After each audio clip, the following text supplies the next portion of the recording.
Hello, everyone. Welcome to the Generation Y Conservative Podcast. I'm glad that you could join us tonight. Tonight, we got some topics at hand. We're going to be going a little bit into the entertainment industry. We're going to be talking about a Disney merger, Guardians of the Galaxy, also a disgusting... we got some topics kind of thing going into the liquids of a sarcophagus that was dug up, and you have a little story that ties into that. We are talking about Jimmy Kimmel and Kim Kardashian. We're going to be talking about some sports in regards to the Eagles, the Cowboys, our teams, as well as Lebron James. We're going to go into politics with Cory Booker and a senator from Hawaii and something stupid that she said. And we're going to be talking about all these things and more. This is the Generation Y Conservative Podcast.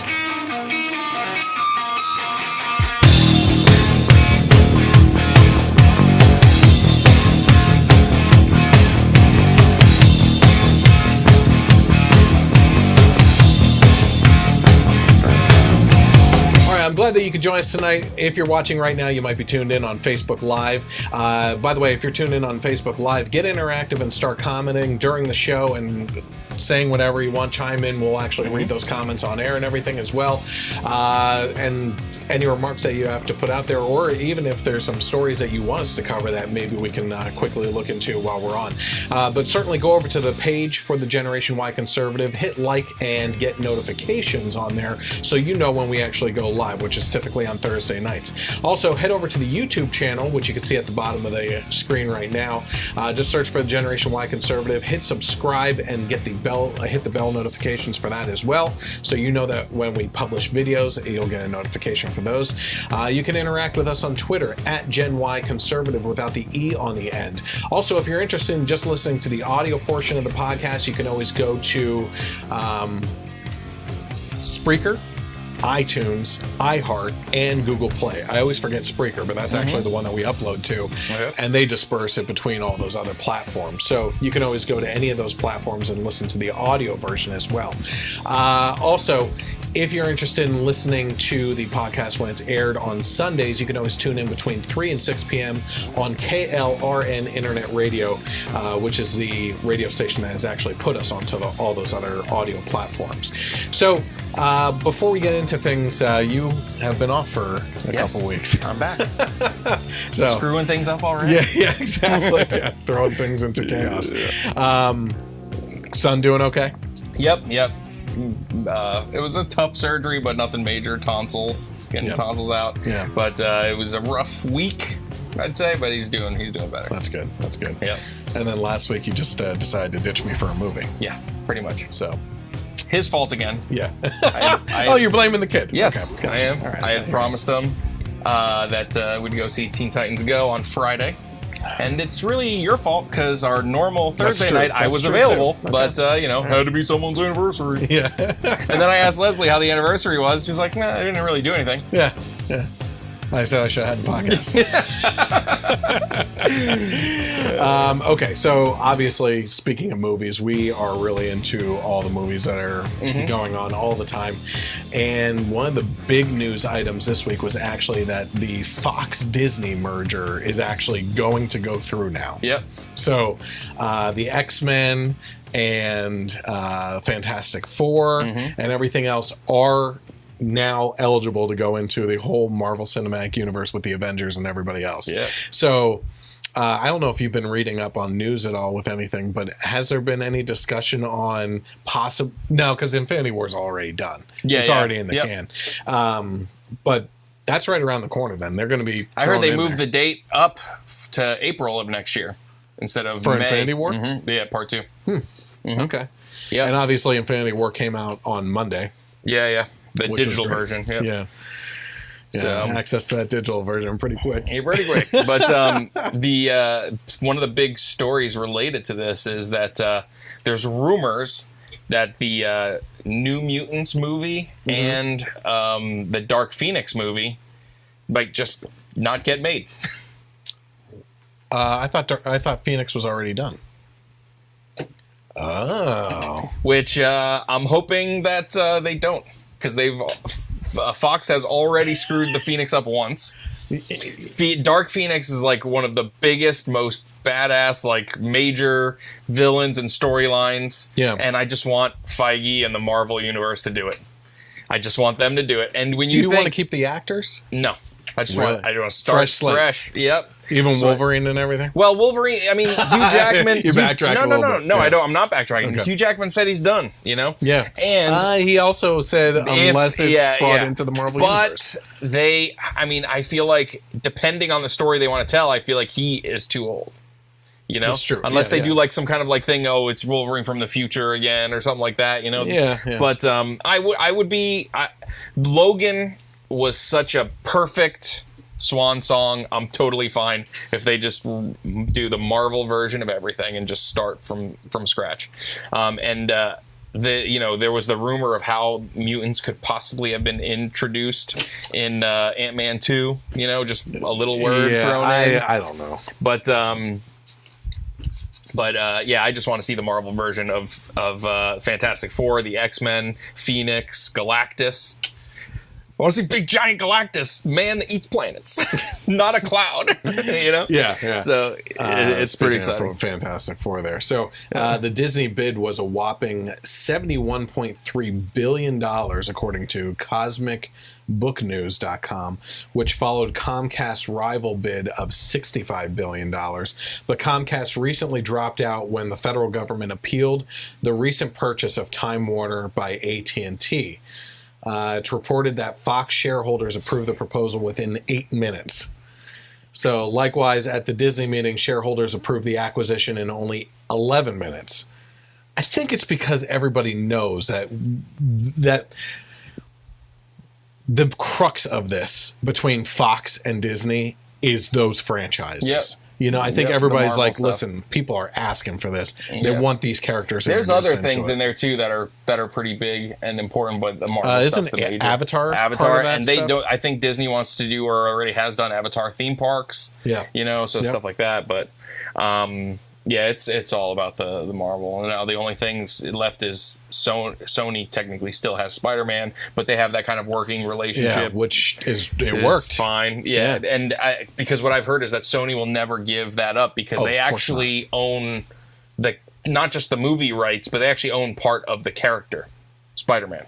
That they got from Marvel initially. So okay, well, in regards to what we were talking about, Feige, right?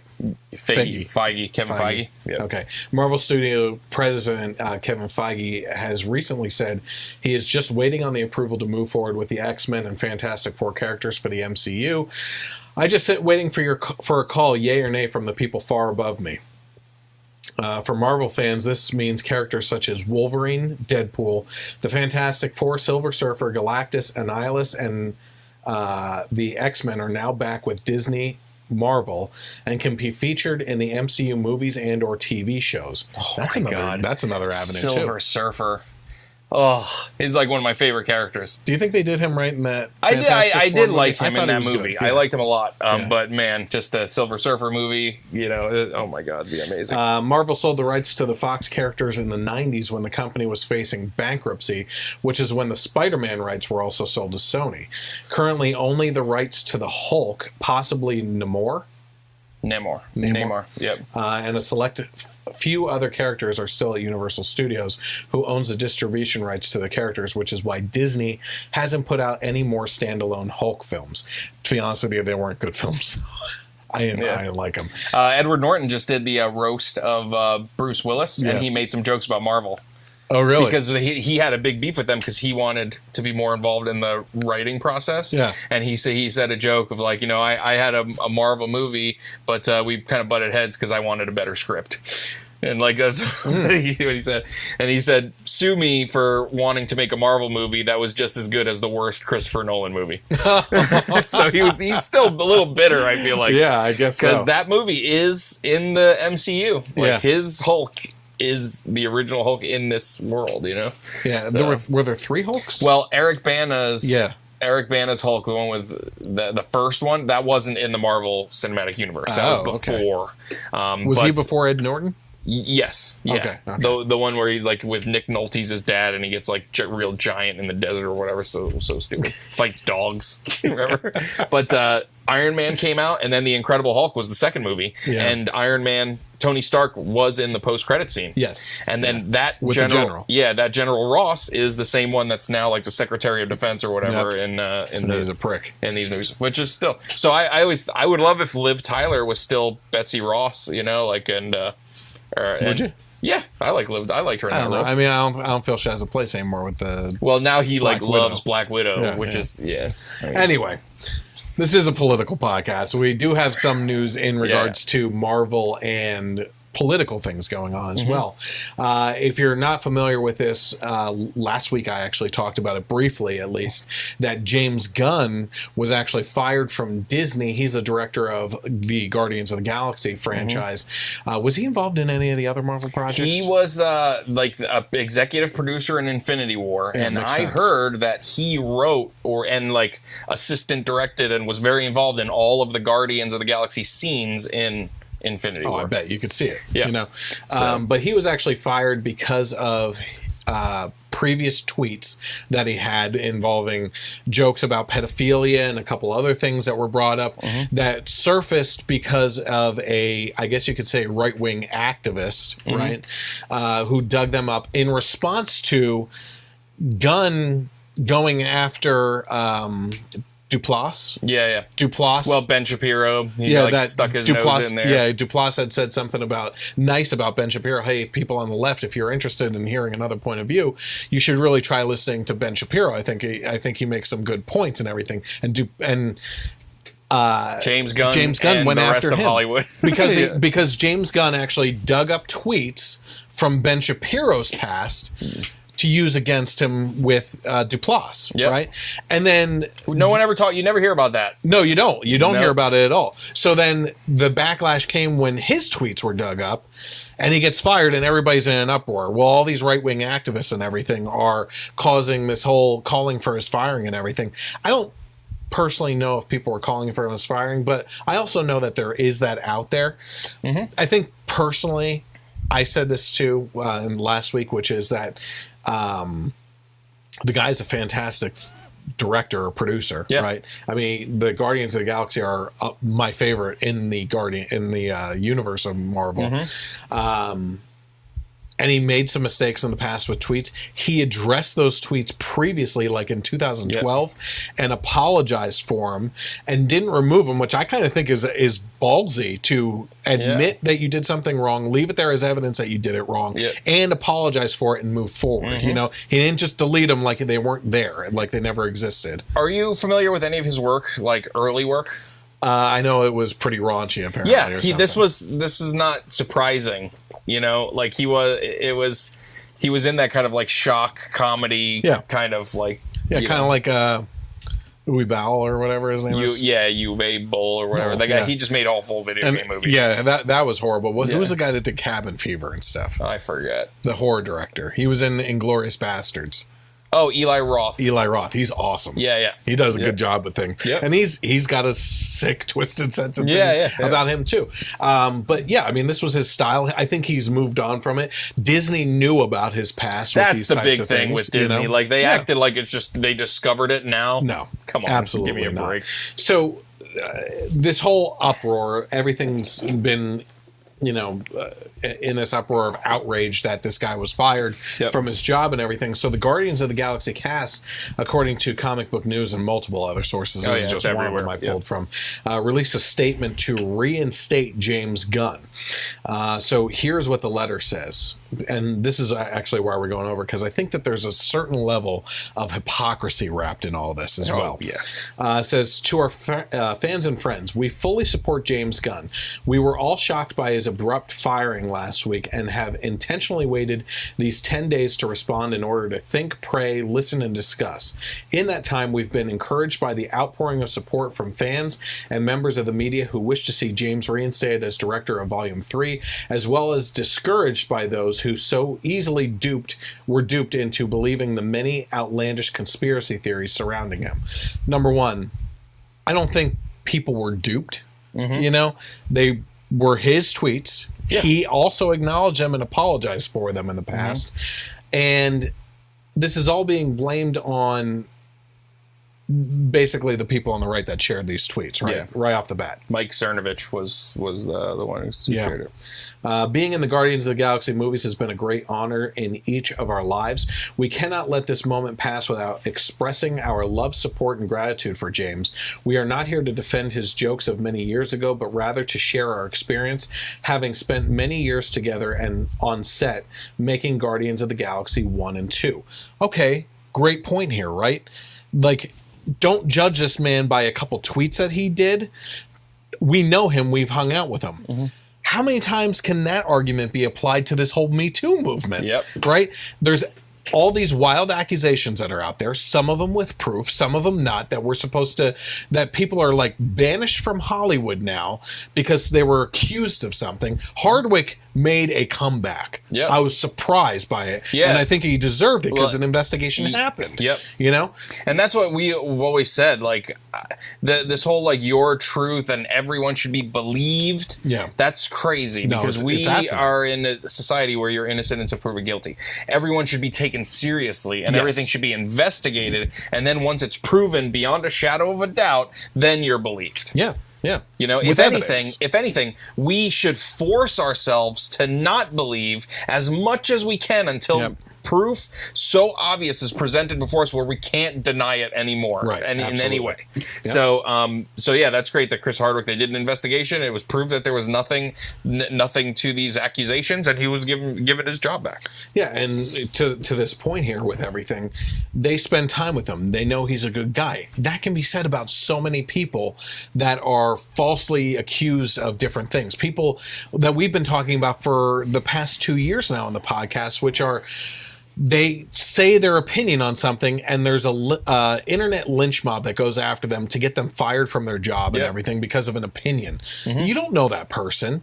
Yep. You took one opinion that may have been taken out of context. Maybe it was in context, but had nothing to do with their job. And you actively went after them and tried to get them fired and ruin their livelihood on top of it, just for a difference of opinion. Yep. You know?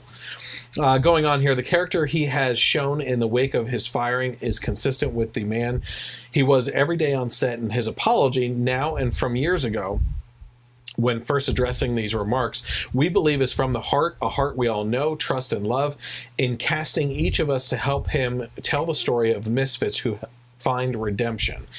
He changed our lives forever. We believe the theme of redemption has never been more relevant than now. It's a good comparison. Mm-hmm. Each of us looks forward to working with our friend James again in the future. His story isn't over, not by a long shot. So here is where it gets interesting and where I feel all the hypocrisy kind of just like molds right into this, right? There is little due process in the court of public opinion. Where was this with anyone that has been like fallen into James Gunn's situation again, multiple times that we've gone over this in the podcast, where people have been fired, where conservative actors in Hollywood are basically blacklisted for having a different political opinion. Yep. Where have they been until it happens to their own? Mm-hmm. Right? James is likely not the last person to be put on trial. Good person to be put on trial. Given the growing political divide in this country, it's safe to say instances like this will continue, although we hope Americans from across the political spectrum can ease up on the character assassinations and stop weaponizing mob mentality. The majority of them, Chris Pratt has not made his stance clear on politics. Religion-wise and morally, he stands on the right side of things, I feel. Mm-hmm. That's just an opinion, okay? But the rest of these actors and actresses, some of them have spoken out in regards to leftist policies and stuff like that. James Gunn in particular. Yeah. Again, where were they with the character assassinations that he did that got this response? Yeah. Right? They're not mentioning that at all. Mm-hmm. They're not mentioning all the other people that have fallen to this that were on the other side of the political spectrum. They could have easily said, character assassinations on both sides need to stop. We need to stop doing this to each other because it's getting worse on both sides, and we want to set a standard here that no one should have to go through this. Yep. No one on either side of the political spectrum should have to go through this. But instead, this is the right. They're crazy with this mob mentality stuff, going after our people and character assassinations because we have a different political opinion. No. Yeah. No, this is happening all the time. This has been happening for a very long time, and it's honestly, the left's tactic being used against them. Yeah. Because that's what they've been doing. You know? It is our hope that what has transpired can serve as an example for all of us to realize the enormous responsibility we have to ourselves and to each other regarding the use of our written words when we etch them in digital stone. That we, as a society, may learn from this experience and in the future will think twice before we decide what we want to express. And in so, learning perhaps can harness this capability to help and heal instead of hurting each other. Thank you for taking the time to read our words, the Guardians of the Galaxy, and they all sign in and everything. Again, that you should take your time before stating something because your words are etched in digital stone. Yep. Right? That's all they do on the left. Yep. Is especially Hollywood. Oh my God. Robert De Niro was just on stage at the Tony Awards saying F Trump. Yep. Out of nowhere. Had nothing to do with the Tony Awards. Yep. You know? And all these stars get up and criticize Trump and his supporters and everything. They go outside of his buildings and protest and all that. Mark Ruffalo, everything he's done. Oh, yeah. So, it's ridiculous. Yeah, the majority of the Avengers have come out. Chris Evans, Mark Ruffalo, Scarlett Johansson. Yep. Robert Downey Jr. has gotten involved in some things, although he's fallen a little bit short of actually voicing the criticism, although he's touched that borderline, you know, he's gotten involved with campaigns that were going in that direction, you know. Do we have anyone getting involved here? 3 comments? I don't know why they weren't showing up. Let's see. Dorothy says hello. Hello, Nana.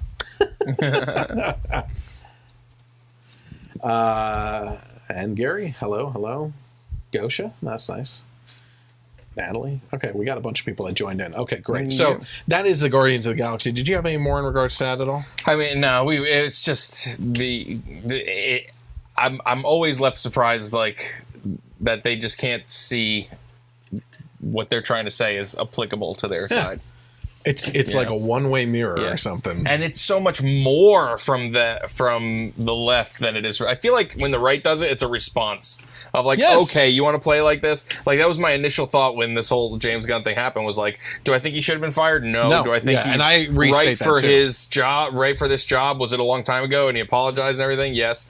But when you do it over and over and over again, it's just a matter of time before your tactics will be used against you. And to your point, no one is talking about the fact that he was fired by doing a response for the exact response that he got fired for. Yeah.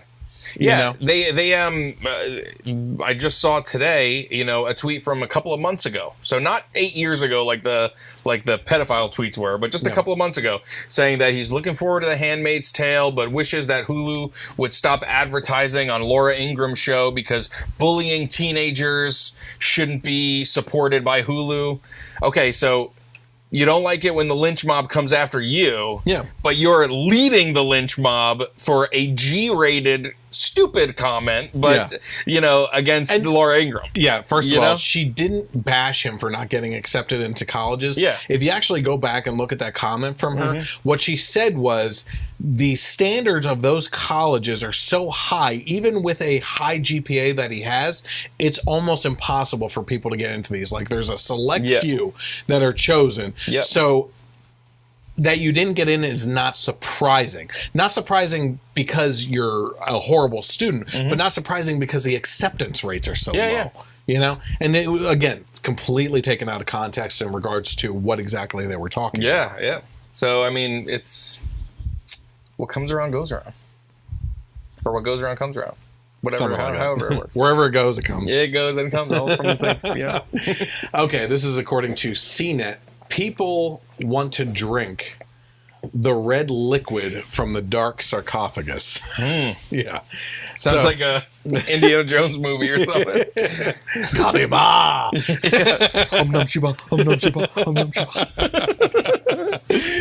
Oh, man. Many didn't want the thing to be open, but now the dark sarcophagus is open, and we all know what's inside. 3 skeletons and an abundance of red liquid, later discovered to be liquid sewage that had leaked through a crack. Now people want to drink that red sewage. They want to sup from the cup of demons. Some background ground, an unusually large and completely intact tomb was found in Alexandria. People got excited. They made jokes about mummies and curses. Some even speculated it might have been the final resting place of Alexander the Great, but it wasn't. Now back to the red liquid that people want to drink. At time of writing, 15,600 people have signed a petition titled, "Let People Drink the Red Liquid from the Dark Sarcophagus." This isn't your run-of-the-mill petition. Here's the description. We need to drink the red liquid from the cursed Dark Sarcophagus in the form of some sort of carbonated energy drink so we can assume its powers and finally die. That brings a new meaning to Red Bull, huh? Right. Oh my gosh. The comments, aka the reason why people signed the petition, are definitely worth the price of entry. Brian Huntress said, "I must transcend my wretched form. Please give me the liquid." Adrian said, "I don't just want to drink it, I want to be baptized in it." Wow 10K Sig said, "Thank you so much for all your deep and personal reasons for wanting to drink the cursed mummy milkshake. I swear I will keep fighting to allow you to sup." Let them sup. Yeah. I feel like a lot of the comments are just people making up funny, just... But for the people that actually do want to drink it, I say let them have it. I don't know if you charge it just to get some money out of the thing, but even for free, if they want to do it. Yeah. It's about time. It's that whole theory about warning labels. Just take the warning labels off of things. Natural selection. And, just let nature take its course and get rid of these stupid people. You know what I mean? This is crazy. Yeah. So, well, semi-related to that, there's another weird beverage story. So, from the Daily Wire, have you ever wanted to try like a new beer? Yeah, sure. New IPA, something a little exotic? Yeah. Exotic? A little exotic, yeah. Okay. So, beer made from the vaginal lactic acid of hot models finally goes on sale. Okay. Yep. Yeah. So, again, from the Daily Wire, finally the public will be able to consume the essence of hot underwear models by simply swigging a beer. And by essence... Wait, underwear models, not like porn stars or anything? No, just because I was going to say that brings a new meaning to I'm going to go home for some Jameson. Yeah, right. You got to watch out for that pale ale. So it's in Poland. The Order of Yanni Brewery launched a line of beer made from the vaginal lactic acid of hot underwear models. That's the quote. Gosh. Hot underwear Who models. Who signed up for this? On July 28th, reports the Mirror. Yanni fittingly means female genitals in Sanskrit. Oh my gosh. Imagine the woman of your dreams, your object of desire, her charm, her sensuality, her passion, teases the brewery's website. Now you can try how she... I can't even read the rest of this. So, yeah, gross, weird. But then they have a tweet of Essence of Monique. I'll tell you what. Mike, why did you start drinking all of a sudden after 37 years? Talk about going home and drinking away your sorrows. I know, right? Or starting new sorrows. Yeah. Wait, what is that? What is that? They peel back the label? Peeling back the label. The Order of Yanni, Monique in our beer, and on the bottle's label. Oh. You know, but, I mean, even if the hot models is, like, semi-enticing to you, it's just a matter of time before... other groups will want equal representation. Yeah. Essence of sack. Yeah. Plus size model wing. You know. The trans women can't be left out. So. Oh, you know what? Speaking of trans, let's head up to let's go up to Canada, actually, where a man legally changes his gender to get cheaper car insurance. Why not? You open the door. You just open the door. This, according to the New York Post, says a Canadian man lied to a doctor to change his gender on his birth certificate, all to save some dough on car insurance. He said, this is David. I just identify him as David. I'm a man, 100%, but legally, I'm a woman. He's an Alberta resident, identified only as David, and he told this to the Canadian Broadcasting Corporation. I have taken advantage of a loophole. Didn't see that coming, did you? Yep. David, who's 24 years old, called an insurance company last year for a quote on a new Chevy Cruze he planned to buy, and learned he'd be charged $1,100 less per year if he were a female. I was pretty angry about that. Well, where's the male privilege on that? I know. Isn't he supposed to be paying less because he's a male? What about this pink tax we keep on hearing about? I should have thrown that Burger King commercial thing that they put together for the pink tax in here. I was pretty angry about that, and I didn't feel like getting screwed over anymore. So I asked them to change my gender on my auto policy, and the rep was like, we can't do that. The worker told him he needed to be listed as female in official government documents before she could do it, according to David. So he did some research and learned he could easily change his gender with a doctor's note. It was pretty simple. I just basically asked for it and said that I identify as a woman, or I'd like to identify as a woman, and he wrote me the letter I wanted. It's that easy, folks. Yeah. Well, in Canada, it's that easy. Yeah, right. You know? But it's just a matter of time before someone murders someone. And the cops show up at your door and be like, you're under arrest because you fit the description of a 5'7" male who murders I'm not a male. It's impossible. Yeah. The police report says I'm male, you got the wrong I woman. am not a male. You got the wrong woman. You got the wrong lady. Sorry. But what we're talking about here, what was that exact line? I have taken advantage of a loophole. Yep. Right? What is the concern? Have we talked about that we have a problem with transgender people? Yeah. No, we don't. No. Do we have a problem with anyone that falls in the LGBT community at all? But what do we have a problem with? We have a problem with the straight guy man who's going to use the new loophole to rape our daughters in the bathroom. Yes.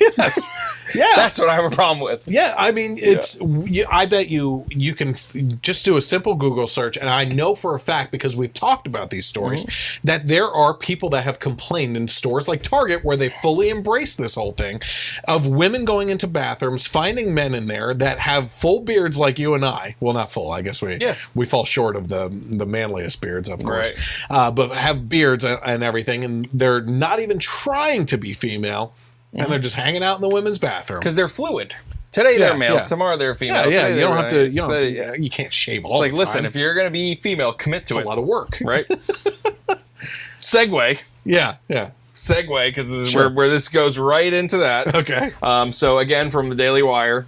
This was a couple of weeks ago, like mid-July. Male to female transgender allowed to serve time in women's prison. Then this happens.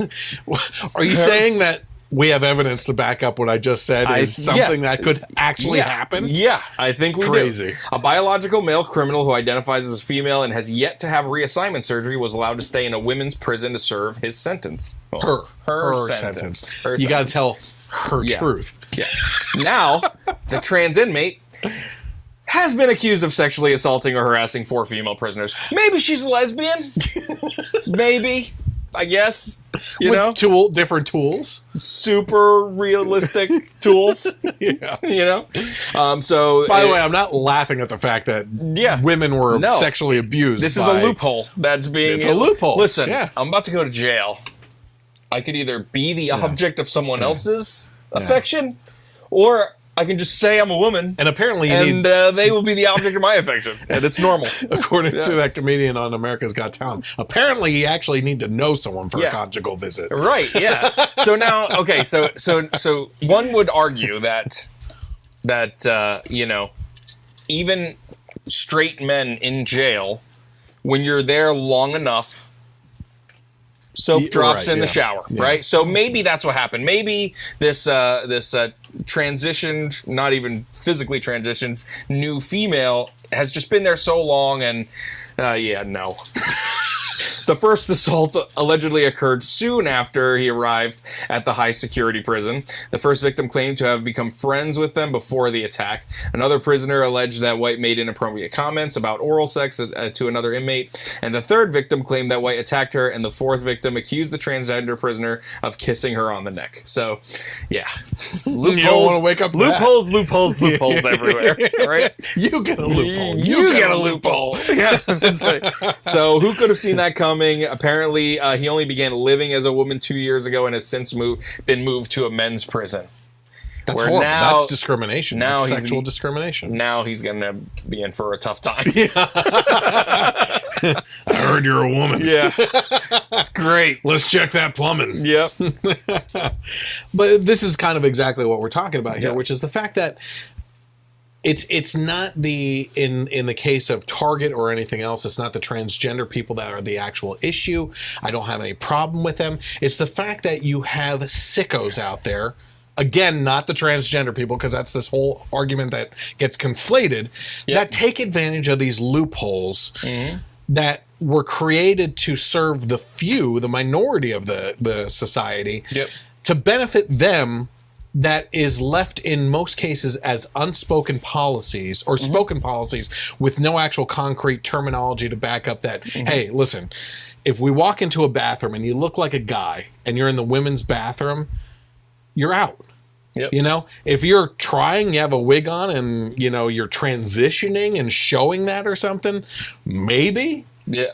But, you know, story after story, guys with cell phones going up over the stalls and taking pictures and like little girls running out of the bathroom saying there's a man in there when, you know, we finally just like got to this point where our daughters in some cases can go to the restaurant bathroom by themselves because they can take care of themselves. And really, you can't anymore. Yep. Unless they're over the age of 13, and even at that point, you're concerned about this stuff because of these sickos out there. Again, not the transgenders. I say that every single time because, again, I was personally involved in a big debate here in our own community about the bathroom situation in the public school. And they made it out to say that we called the transgender students rapists and psychos and sickos and stuff like that, when specifically we were talking exactly about this type of thing of people finding the loopholes and acting on it that aren't in the transgender community. We're not talking about the transgender We're not talking about the transgenders. I'm talking about the third string quarterback. The truth, not your truth, his truth, her truth, Zer truth, Zerzod's truth. For crying out loud. We're talking about the third string quarterback being the sicko, going and saying he's a girl. Going in the, especially locker room situations, for crying out loud. You know, he's the quarterback of the football team, but he's in there with the cheerleaders because today he says he's a cheerleader. Yep. He identifies that way. Yeah. Yeah. And of course, the cheerleaders are going to hate a quarterback being in there too. Right. Yeah. It doesn't all fall on that side. Yeah. It could be the other party too. That's like I did specify third string. Any more on that story though? At all? I mean, we've talked about it so much. People. Donna is asking you to say hi, Chris. Oh, hi, Donna. How's it going? And Frank. Okay, so we talked about this Canadian dude. And first of all, let me go back to that story, though. Can we really blame this guy for taking advantage of that loophole with the driver's license?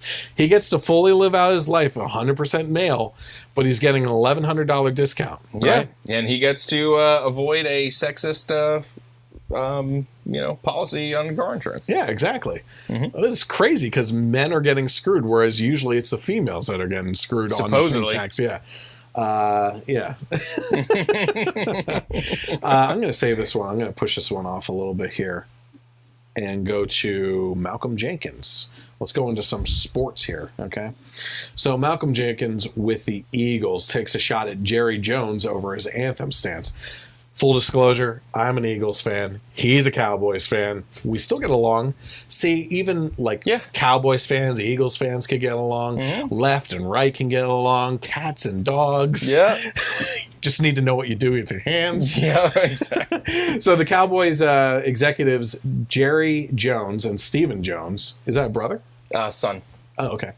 Are not backing down from their stance that they expect their players to stand for the national anthem come 2018.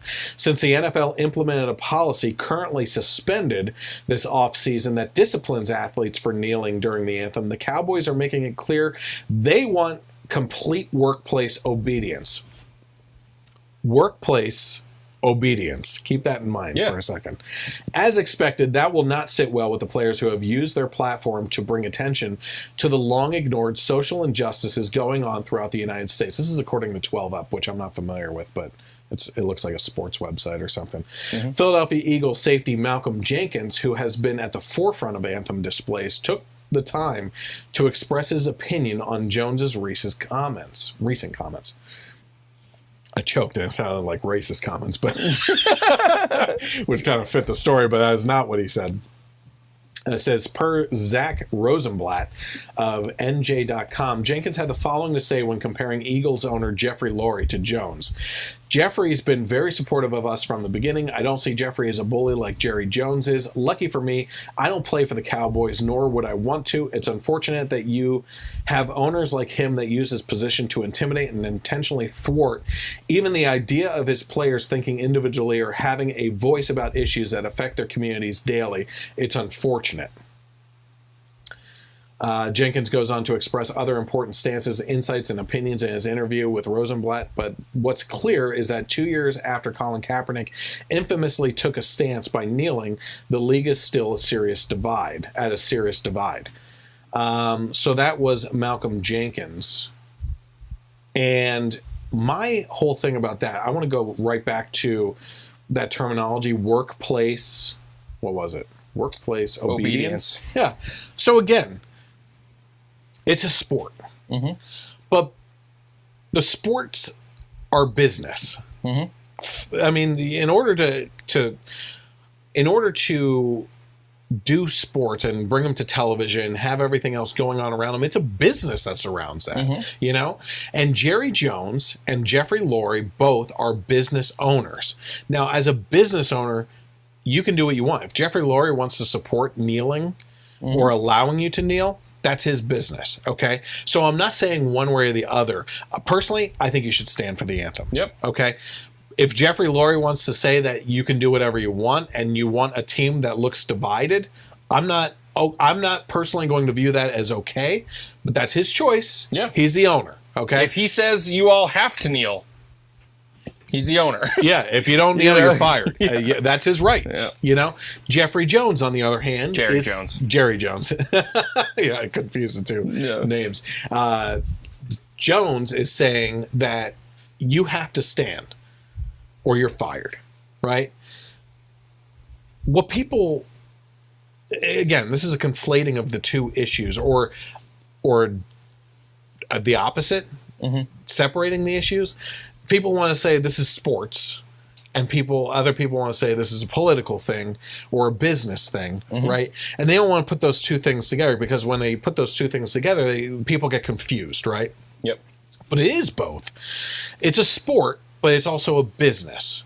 And if you take out the business portion, you say you and I go to work. Are you an independent contractor like me? No. Okay. So you work for your... yes. Yeah. Good catch. For my company. Yeah. If you were in a corporate setting anywhere, I've used this example before. You're in a board meeting going over something and it's important, and you just said, "Excuse me, everybody, let's stop for a second because I have something important that I want to say." And you get up and you start protesting some issue. It is not going to fly. Yeah. Okay? Maybe your boss will let you get away with it. You'd be in the minority. Yeah. Okay? If you get up and do that, you're ground beef. Okay? You're out of there. You're fired. Yeah. You're fired. Okay? Yeah. You're gone. Yeah. Over the wall with you, you're out. Yeah. But you don't have that ability as an employee of someone to go beyond the company's rules and feel like you're above that because you have a freedom of speech. Yep. You absolutely do. These people, these athletes, are using a platform of sports to get out a message. It has nothing to do with sports. Why don't you ask Disney how they feel about James Gunn's freedom of speech? Yeah, good example. Yeah. That's right.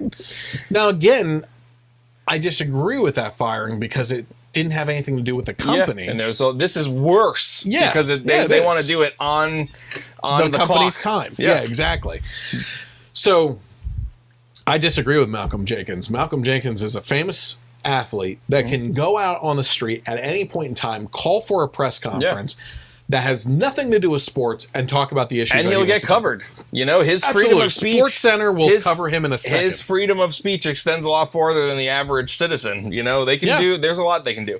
And so, like, two kind of related stories. So T.O., Terrell Owens, former player for the Cowboys and Eagles, was asked recently if he thought that Jerry Jones was being a bully by coming out with these statements. Jerry Jones, who has done a lot for T.O., if you ask me. Yeah, and he said, absolutely, I think players... I think everyone did a lot for T.O. Yeah.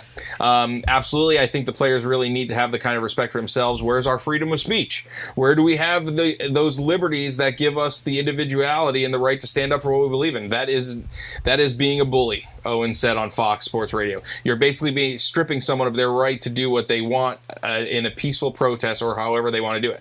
No, you're not. You absolutely have the right to freedom of speech. You have the right to peacefully protest, but you don't have the right to do it at work. Yeah. If the employer doesn't support it. That's not him being a bully. That's him. The Dallas Cowboys also, whether you like it or not, are one of the most valuable sports franchises in the world. Real Madrid is number 1, and normally Dallas Cowboys are number 2. Really? Yes. That high up? Yep. And not the Patriots? Not the Well, they might have in recent years. They might have kind of crept up there too. But and the Cowboys have not been good for a very, very, very, very, very long time. Like, if these are bandwagon jumpers, they're the worst bandwagon jumpers. I mean, why? Yeah. Trust me, it's misery. I know. So I've always said that Jerry Jones he should not be involved in football operations, but he is the best owner and promoter in the league, like, by far. So when he's saying he wants everyone to stand for the national anthem, it really doesn't have much to do with the social justice aspect. He's just looking at his business, what is best to appease to the most number of customers possible. Yeah, it's almost kind of like... It's like Hollywood, like, why are you going to, alienate half of your customer base by making some kind of political statement? What if you were in a company that had strict uniform policy, and a third of those employees decided instead of wearing a red shirt, they wanted to wear a blue shirt? Yep. That screws things up because it doesn't look uniform anymore. I think that's what Jerry Jones is really going for, is just that the team stands together in uniform policy, that you can't say these players are different than these players and you divvy them up and pit them against each other. And from a sports standpoint, that's something that you want. I mean, you watch any sports movie and they try to have the team unified behind something no matter what. And from other players have come out and said too that, like, Jerry Jones will support you and put the whole Dallas Cowboys brand behind it. If they wanted to have something about police brutality or anything like that, or an outing, I mean, they would be supported by exactly. They would be supported by the team. Yeah. It's just that, so the other related story, Dak Prescott, the Cowboys quarterback, came out saying that he stands with Jerry Jones because he believes that the national anthem is not the time or the venue to do these kinds of things. There are those kinds of things, and he respects the opinions. And he just thinks that those 2 minutes are a time for the country to come together and aspire to what America... Even if unity for everyone. Yeah, even if the people that are kneeling are saying that, well, this isn't the way America should be, he's saying you still stand for what America should be or what you want it to be, and then you work outside of that. And he got vilified. A black player. So it was called viciously. Yeah, Karen Phillips from New York, I don't know, New York Daily News or some New York publication wrote that this meeting or statement from Dak Prescott means nothing when Jerry Jones, the owner of, quote, America's team, has drawn a line in the sand, and Dak Prescott is out here basically saying he's happy being a lemonade-serving house Negro. Yep, I heard about that. Yeah, like how, and... It's okay to be racist when the opinion of that person doesn't line up with yours. The narrative. So Prescott's response... I'm oblivious to it. He said, you get on social media, you see it, it doesn't bother me. I said what I said. I have an opinion. Everyone else has an opinion. They are entitled to it as well. I accepted what they said and respect it. They should respect mine. Yeah, that's all it comes down to. Yep. Again, this goes back to the first topics we were talking about, the doxing and going after people with the mob mentality and everything. It's a difference of opinion. Like, we're allowed to have that. One, can I go off topic? Are you done with that? Yep. So one thing that you brought up, and we didn't talk about this at all. I'm going to test you. I don't want to make you look like an idiot, but I actually want to see. Let's see if I remember something I talked about that I probably won't. No. No, that you might really surprise me, which would be great. I did the test today. They mentioned it on the radio, and I was like, boom, boom, boom, boom, boom, and I actually got it, and I was surprised that I got it. Yeah. Do you know the 5 rights of the First Amendment? No. Can you try? Because you might surprise yourself. 5 rights. Yes. Of the First Amendment. Yeah. So what is the First Amendment? Freedom of speech. Okay, that's number 1. Okay. So they all revolve around freedom of speech. Freedom of the press. Yep. Freedom of religion. Yep. Freedom to protest, peacefully protest. Yes. The last one is the hardest one for people. The left can't even tell you what the First Amendment is, so you're already off to a fantastic start. Right. Give me a hint. It's to go to the government for something. To petition? Yes. Right to petition. Yeah. Now I'll give you 4.5 points out of 5 because I kind of helped you on that. But yeah. All right, so I wasn't like Mr. Boom Boom Boom Boom Boom over here.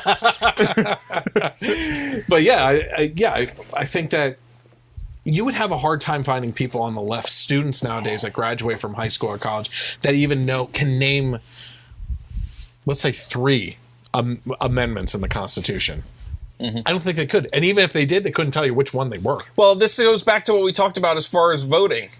Yeah. The left doesn't think you should be forced to show your ID. Yeah. I think you should have to take a basic civics test. Easy, 3 questions before, and if you fail it, you're not allowed to vote. Yeah. Sorry. Yeah, absolutely. Yeah, no, sorry. You fail at life. Yeah. Sorry, you're out of here. We don't want your opinion influencing our government. You're not voting. You're fired from it. You're fired from voting. You're not a citizen. Try again next year. Yeah. Your next election. Good luck. The ball will be built. Yeah. Right around you. Okay, so that's Malcolm Jenkins. So let's keep with sports here and go to LeBron James, who we were watching the clips here, getting prepped for the show, and the dude is looking like Malcolm X, some stuff going on here, going for Islam or something. Yeah. So this is a first clip from the interview between LeBron James and Don Lemon of CNN. Let's go to it. We are in a position right now in America, more importantly, where this race thing is taking over. Because I believe our president is kind of trying to divide us. But I think kind of. Yeah, is. Not, I don't want to say kind of. Oh, God. Trying to divide us? Really? Yeah. No, I mean, first of all, so let's go back to actual LeBron's reply to this, right?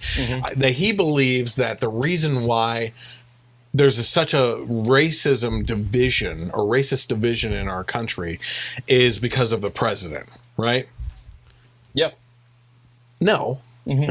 No, first of all, no. No, I'm just saying, in a long way. No, I think that I can name example after example after example of multiple things that Obama did during his presidency. God. He was the most divisive president that we've ever had. Ever.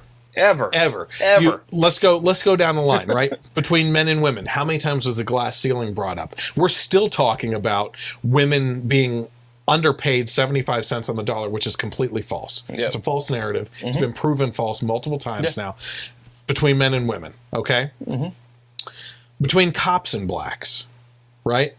He said before he even knew the details or the evidence of the story that the Cambridge officer acted stupidly. Those are the exact words that he used, that the cops acted stupidly in this case, before he got any evidence. And on top of that, throughout the end of his term there, Black Lives Matter came together, and portions of it, the radical portions, were calling for the active assassinations of cops, one of which there was an assassination of 5 police officers down in Dallas, Texas. Okay? Oh, yeah. Where any other president that would have been in office, especially a Republican, had this been said and the events actually happened, they would have immediately gone to the president and said, what are your thoughts on this? And if that president doesn't say, I condemn these actions, you should never do that, he would be crucified as a president, right? the media didn't even question him about it. And nor did he even go out on his own during these press conferences, besides addressing the cops being killed, and say, what you're calling for is wrong here, okay? He had a deep hatred of the police officers, okay? Yep. And I think that, there's evidence of Michelle Obama and him having done actions that looked like they had something against our military too. You had minorities and whites against each other. A lot because of him. In his own audiobook off of the Dreams of His Father and stuff like that, he talked about how his grandmother was a typical white person who would cross the street when a black person was coming down the sidewalk at him and everything. Those are his own words, okay? And this is just stuff that snowballed all the time. There were divisions between everything, as much as they could divvy him up. And it's not all because of the type of person he is. I think we really have to take a step back and look at the ideas that we keep on talking about in regards to why do politicians especially always say, or what the common terminology is that you should never talk about religions and politics in company. Yeah. Right? Because those things are used as divisive wedges by politicians to divvy us up. And again, it's like I said, if you start talking about those things, you find out you have a heck of a lot more in common with people than you have not in common with them. And you actually start to coming together, and as citizens, as we the people, start actually recognizing solutions without the politicians being involved, and they lose their power. Yeah. But Don Lemon, obviously, I mean, come on. We're at a time now when these media, especially CNN, who's always called out for being fake news. Huge today with Jim Acosta, with Sarah Sanders. You see that? Yeah. She's like, well, I've been harassed at restaurants and everything else, and I need personal security. And you guys using these things as stories, saying that we should be gone after. Your basically. Network has said that I should be harassed as a life sentence. Yeah. So screw you. But then in Don Lemon's case, like, you're trying to, first of all, you're having a sports interview, for crying out loud. Yeah. And this is what you are so biased that you're going to go and with an interview with LeBron James, bring up Trump and use it as a divisive thing, and then laugh and say he's trying to divide us. Oh my gosh. Start laughing about it. That's so biased. It's completely transparent at this point, because they don't care. They know that they're that biased. Yep. I heard a sound clip from Bill O'Reilly. I guess he was being interviewed by CNN or something like that. And he said, just name one individual, an on-air personality or a reporter or a journalist or someone executive position in your company that has just a moderate stance on Trump. Not even for Trump, just a moderate stance. And they couldn't name one. Yep. Because they're not there. There's an actual statistic that says it's somewhere between 90 and 93% of journalists identify as liberal. Yep. And then we get crap for Fox News and some conservative radio hosts. Yeah, I know. like they're running the show. No, 93% of the media that's out there is being run by the left.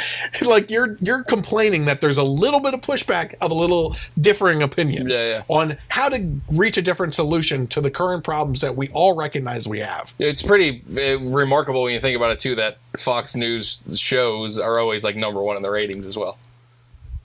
It's like the Cleveland Browns winning the Super Bowl every year. Yeah. Every year. And you know what? It's not even that Fox is great. It's the only source. It's the only, exactly. So if there were to be someone that started up a whole news network that was also conservative leaning, I honestly think that Fox would I wish kind of fail. I wish OAN was available on most One American News. Yeah. They're awesome. Yeah, they were pretty good. I've met quite a few of the on-air personalities, like Liz Wheeler at CPAC and everything. So it's not a bad one to meet. Yeah, right. Okay, so let's go on with the interview. So this is clip number 2 from the LeBron interview.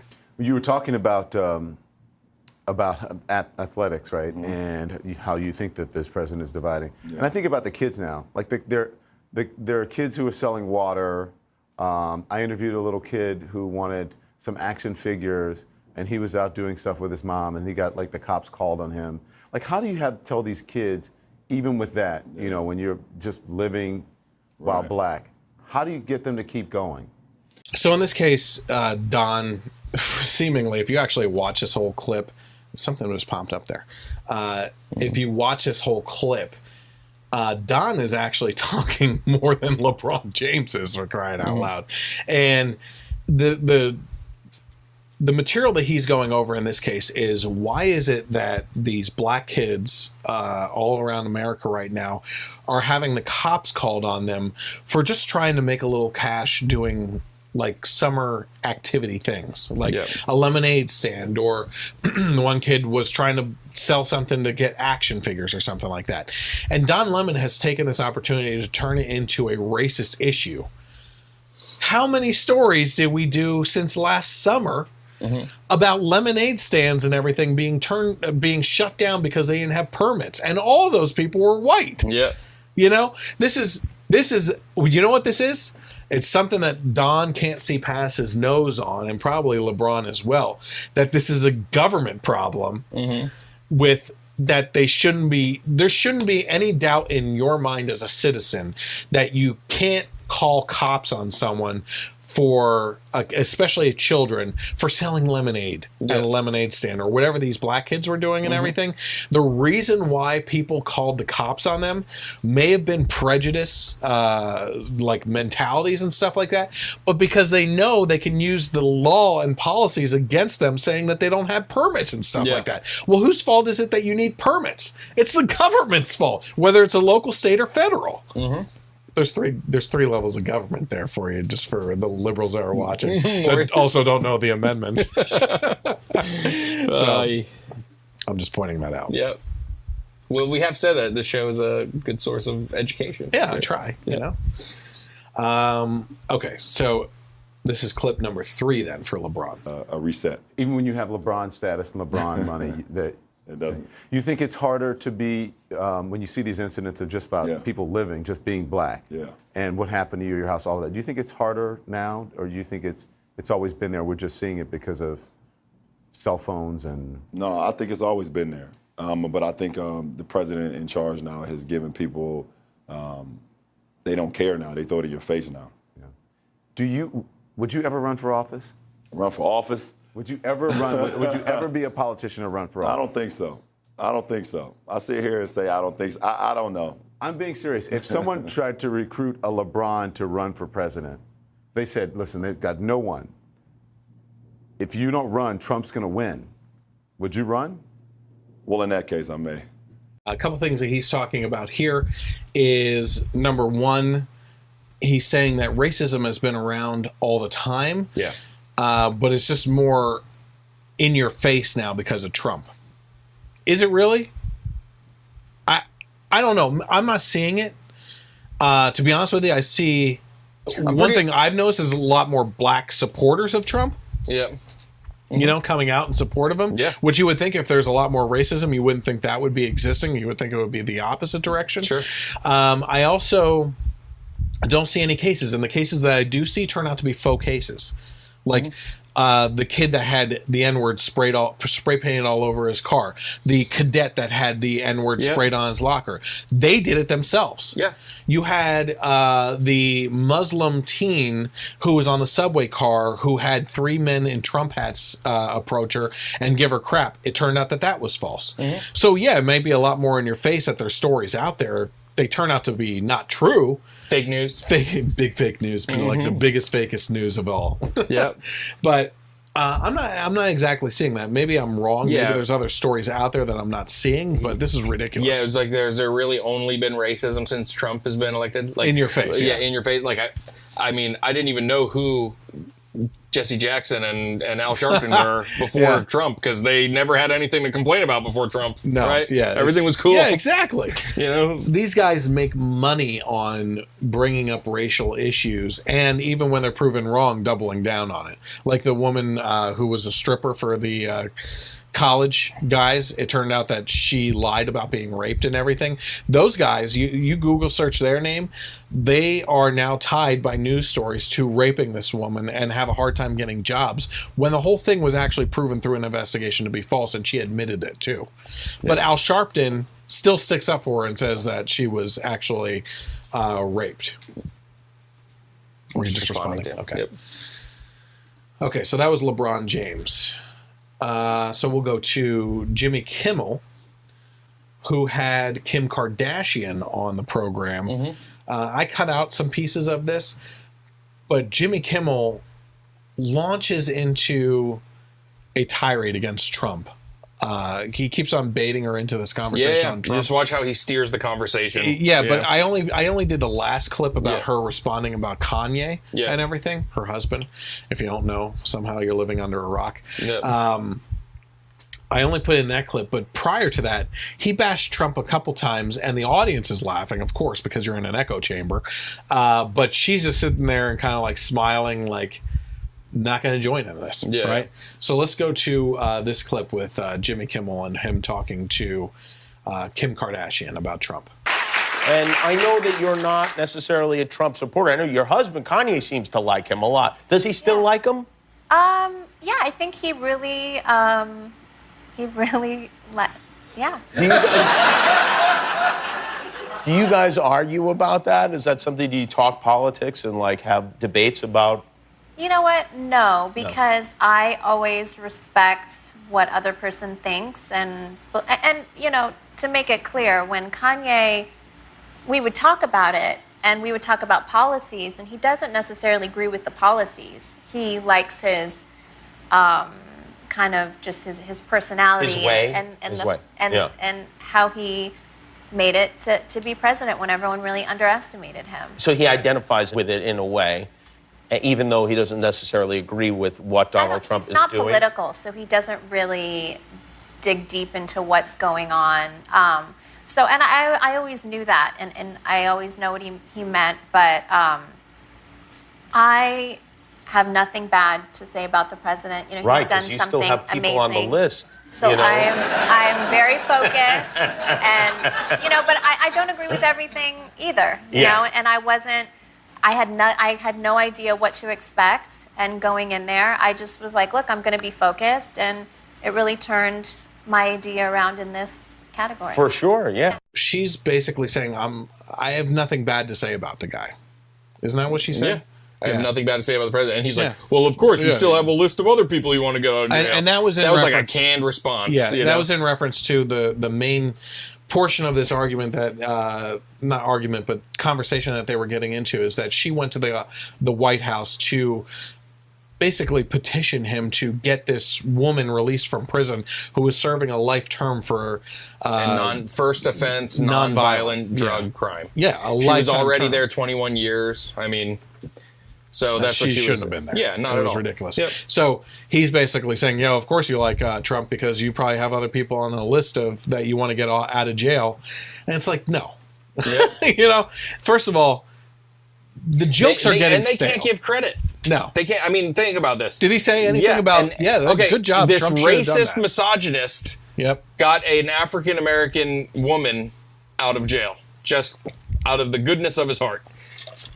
And also because this is the right thing to do. But they can't give credit for that. If Obama did that, oh my God, that would have been like the best thing ever, you know? Yeah. But no, well, you don't want to say anything bad about it because you got other people that you want to, you know, it's so stupid. My point on this, too, is the fact that, are we really surprised at this point? No, that's why I don't watch any of these guys anymore. Oh, no, I don't at all either. I mean, when they pop up in the news story because of the headline saying that they're bashing Trump, and it's something that's relevant that we can talk about, maybe. Yeah. But if you look on the trending topics of YouTube, Stephen Colbert, it's always Trump bashing. That's all he talks about. That's all he does. Yeah. So Kim Kardashian, we're gonna invite on someone who's a celebrity for no reason other than a sex tape, basically. Mm-hmm. You know, in her case. Now I defended what's the younger one? Kendall, Kylie. I don't know. Kyrie? Yeah, Kylie. I defended Kylie last week in that Hassan Piker video from the Young Turks because she used herself as a brand to launch off a successful business. Like, she's going to be the first female billionaire or something like that? Yeah. Well, I think the issue that people had with that article was they called her a self-made billionaire. And when you think about self-made, you don't think about like, okay, I'm already part of a super rich family, and then I could basically do whatever I want. It's not like you started something from the ground up. But still. You took a risk. Yeah. That risk could have did pay off. It could have not paid off, and she could have lost millions or whatever she invested to launch that company. But they never talk about that end of the conversation because they just want to bash you for being rich and falling in under this, that you're keeping the poor down and everything. Yep. In this case here with Kim Kardashian, she's a celebrity for who she is. That's it. Yep. She's not an actress. Yep. She's married to Kanye. And he brings up Trump bashing in this, and it's getting stale. Yeah. Like, what do you really go to these late night hosts for anymore? There's nothing else. It's just Trump bashing. You have to be you have to be a liberal to watch a show because they can no longer take a moderate approach to comedy and make fun of both sides, which I thought Stephen Colbert did a fantastic job of doing on the Colbert Report, right? He had that ability. He has that ability. He chooses not to because, first of all, his ratings are dismal compared to Fallon. Yep. They always were. And he realized that his ratings went up when he was Trump bashing. Yep. And it helped him in that race with Jimmy Fallon and everything. But at least with Fallon, he has on celebrities, they do funny games and all this other stuff. He does the hashtag game and everything. And it's like, Fallon's funny, and he does funny things. And I guess some people have said he's gotten into some Trump bashing now. He's gotten into some politics But recently. it's not as bad as these other guys at all, Seth Meyers and Conan has been like turned into that side. I know that one stinks because he was always my favorite. Yeah, and then you have Stephen Colbert, Jimmy Kimmel, Samantha Bee. Yeah, exactly. The guy David on Letterman's HBO. back on. Oh yeah, Oliver. John Oliver. John Oliver. Yeah. Yeah. It's the same crap, different person. That's It's dribbling from them. pretty sad when the occasional snippets that are good come from Bill Maher. Yeah, no Like, kidding. that's when you're like, where the heck did that come pretty from? bad. Yeah, that's insane. Okay, so that was Kimmel. Let's go into politics. We don't have it is a short podcast tonight because after the next three here, did you have other things? That was the only ones that I had. Okay. We have three relatively quick topics in regards to politics. Number one, I don't know if it was last week or the week before, but we were actually talking about Maxine Waters and how she has been actively calling for people to confront, didn't say non-violently, she didn't say violently either, but confront and get in the faces of politicians that they don't agree with. It doesn't matter that she didn't say violently, but she did say at restaurants, at gas stations, so you have no privacy. You're going about your everyday life, and you're gonna have people getting all in your face about all this stuff. Yeah. Now, a lot of people on the left, Democratic politicians, actually condemned her for saying that, and some have actively moved to remove her from Congress, which would be fair. It would be it would be like an early Christmas gift. Yeah. But she's not the only one that's doing that. And Cory Booker is now jumping in on that. Let's hear what he had to say. And so, before I end, that's my call to action here. Please don't just come here today and then go home. Go to the Hill today. Please get up in the face of some Congress people. Get up in the face of Congress people. Yeah. But Booker sounds like he's whining. At least he didn't have like his angry eyes that like were bulging out. She's a lot more intimidating. No. Booker will like, I am outraged right now. Yeah. But he sounds like he's whining. What did he say right in the beginning there? I forget. Please, guys, don't like, just what's going home. on? What? Come on. He sounds like he's whining. So Cory Booker, at least he's saying go to the Hill, not go to like their laundromat, hang out in their other bathrooms. Yeah. And pop in. I got you. Yeah. So Booker, Maxine Waters, of course, these are people on the Democrats. The Democrats are the ones that keep on pushing for this stuff. And then if there's a violent outburst by someone, how shocked are you? I know I am. Yep. That none of these Republican politicians or figureheads, like whether they're media people on the right or anything like that, have just gone off and wailed on someone on the left that like interrupts their dinner or something like that and starts bugging the hell out of them in front of their family. Yeah. I don't know if I could hold it together. Like if someone started coming at me while I'm in a restaurant, protesting me and saying horrible things about me in front of my kids and stuff like that have nothing to do with it, Yeah. I would drag them out by their throat and throw them up against a brick wall and put them into their place, because that's what these people need. These are people that grew up not getting spanked. I know, right? I'm sorry, but they're just like self-entitled little whiny brats that feel like they're entitled to be able to. They take the free speech thing to the next level, right? Because they use the First Amendment to say that they have the right to say these things to you, right? At any point in time, anywhere. But then we'll use it against you and say, you can't do that to me. You can't say those things to me. You can't get James from a gun fired. Yeah. It's all, what the heck? the amendment and the amendments of the Constitution are only relevant and work when they work in their favor. Otherwise, they only want to bring them up. Would someone say something? Yeah, Gary wants to know if we talked about straws or plastic guns. Plastic guns was a few weeks ago. Yes. We did talk about plastic guns 3 weeks ago. Yeah. Sheesh, maybe Printed there guns. is But no I also brought them up material here. last week. What was that? He said, sheesh, maybe there is no material there, but I have to try and vent vicariously through you about the straws. So straws, two things in regards to environmental things. Yeah. Now, we don't have these topics up. This is how good we are. We're going to talk about these topics. Let's do it. Straws. We talked about how Starbucks is coming out with a sippy lid. The sippy cup. Yeah. That uses more plastic than uses the straws. more plastic, exactly. Now, one of the videos that they use in support of straws, banning straws essentially, is, you would know it right. What video do you think they would use to support banning straws? Can you think of anything? No. Really? You probably never saw this then? Because it would pop in your mind immediately. Like for me, when they talk about straws ending up in the ocean, I immediately think of this tortoise that had the straw in its nostril and they had to use pliers to get it out and it started bleeding everywhere and everything.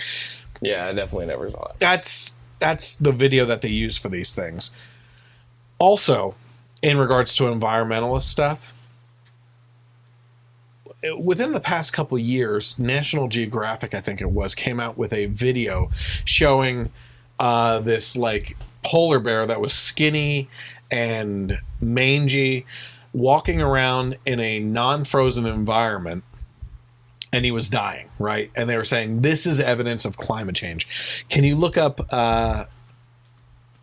in regards to that? Oh, this is the straw. The tortoise. Yeah. Oh, that stinks.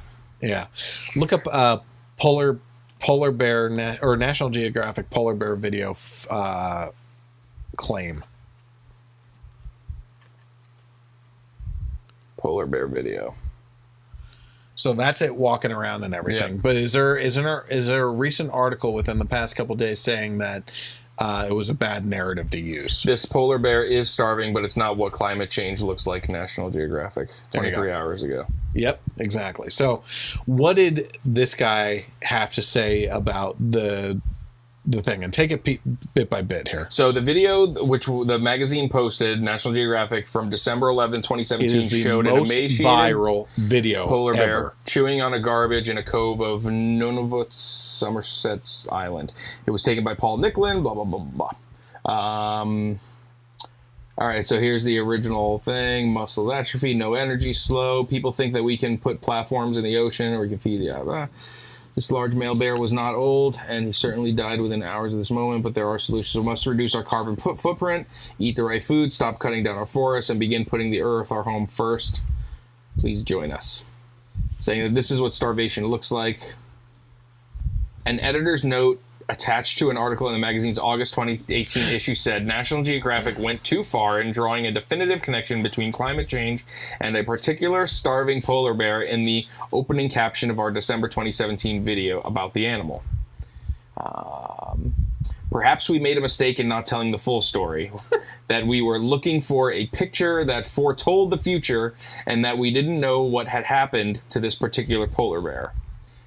This is not the first time that environmental issues have been the subject of conflations or exaggerations. Yeah, so it says here, wildlife photographer Christina Mittemir, who filmed the striking images, has written an article in Nat Geo titled "Starving Polar Bear Photographer Recalls What Went Wrong." What went wrong? It's such a misleading article. She wrote, photographer Paul Nicklin and I are on a mission to capture images that communicate the urgency of climate change. Documenting its effects on wildlife hasn't been easy. Okay, that says a lot of what you need to know right there. Yeah. Number one, they're out there for a long time having a hard time finding evidence to show that there's climate change, right? Yeah. So they needed to do this, and they were on a mission to show and communicate the urgency of climate change. But they're having a hard time finding that evidence. But it's urgent, right? So these two things are immediately clashing with each other on that, right? It says, with this image, we thought we had found a way to help people imagine what the future of climate change might look like. Imagine. Yeah. What was the story we just did recently about how the garbage patch is not real, but we're glad that we told it anyway, so that we can start changing people's habits. Yeah. And that's essentially what they're saying here, is that even though this wasn't truly because of climate change with this polar bear, that it was good enough to start a conversation about climate change. Because it is literally the most viral video ever. Yeah. I think it's billions of views. Okay? Yeah. Well, Nat Geo certainly made their money on the YouTube views, that's for sure. So it's just... So, and back to the straws, too. Isn't it like if you serve straws in California, you can get arrested? Yes. 6 months in jail per straw, I heard. Yeah. It's ridiculous. I love the memes that are coming out, too. Oh, my God. Like, you know, in restaurants, those straw dispensers that you push down on the little tab and they come out. A semi-automatic straw dispenser.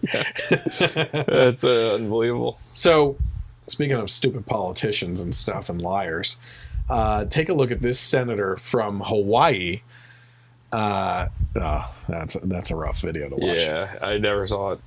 The tortoise. So yeah, we're watching the tortoise one. It's rough. I mean, yeah. So no one wants to see this, and I'll throw that up on here during the YouTube portion. But it's nasty, and you can see how much pain it's in. Yeah. It's actually making noises too in the video, and they're trying to remove it. That's really sad, and that's rough. It's not even like just. It's not coming out easy. It's grown into it. You know. Yeah. It does come out, right? Yeah, with a lot of blood. Jeez, man. I mean, it's an 8-minute video. I mean, go forward a little bit there. Yeah, there you go. Oh, he's crying. Yeah. So anyway, this is what a senator from Hawaii had to say about ICE. Oh my God. This is actually pretty funny. So let's take a look at her. Mr. Albans, would you send your child to FRCs? Again, I think we're missing the point. These individuals are there because they have broken a law. There has to be a process. They have broken a law only as deemed so by the president with his... No, ma'am. They're there for violation of Title 8 of the Immigration of the U.S. and Nationality Act. Okay, they're USC 1325. That's illegal entry is both a criminal and civil violation. They are in those FRCs pending the outcome of that civil immigration process. They have broken the law. Well, these are mainly, my understanding is that under zero tolerance, these are no longer civil proceedings, but in fact were criminal proceedings. They were criminal proceedings when the Border Patrol prosecuted them, but at the conclusion of that process, once the individual came into ICE custody, they would go through administrative proceedings. I'm confused. Okay. So the criminal proceeding is an individual being prosecuted for the criminal violation of improper entry. All right, let's talk about the fails of this woman. my God. So, first of all, she starts spouting off that the reason why these people are being prosecuted is obviously because of the president, right? Mm-hmm. No, ma'am. Actually, they broke the law according to this policy that's been in place for quite some time. Oh, okay. So I can't run with that narrative now. So let's go with this one. There's criminal proceedings and civil proceedings. Like, what's going on with that? They're like being double booked. He's like, no. As a matter of fact, you have the criminal proceedings because they broke the law. Then once they're put into ICE detention centers, then you have to go through the civil process of actually going after them. Then for that portion of it and everything, it's actually both. It's not either or. So now you have on video, this woman. How great would it have been if the guy would have just looked straight in the camera and be like, Hawaii. Do I have to explain to your representatives how government works? I mean, that's the point of this whole thing here, too, is the fact that this woman felt it necessary. She had to feel. I know what I'm talking about here. Yeah. I'll be the one to question this guy. Yeah. You know? I got him. You don't have to question him, okay, if you're in her position. You don't have to. You can leave it to the other people that probably know what they're talking about, right?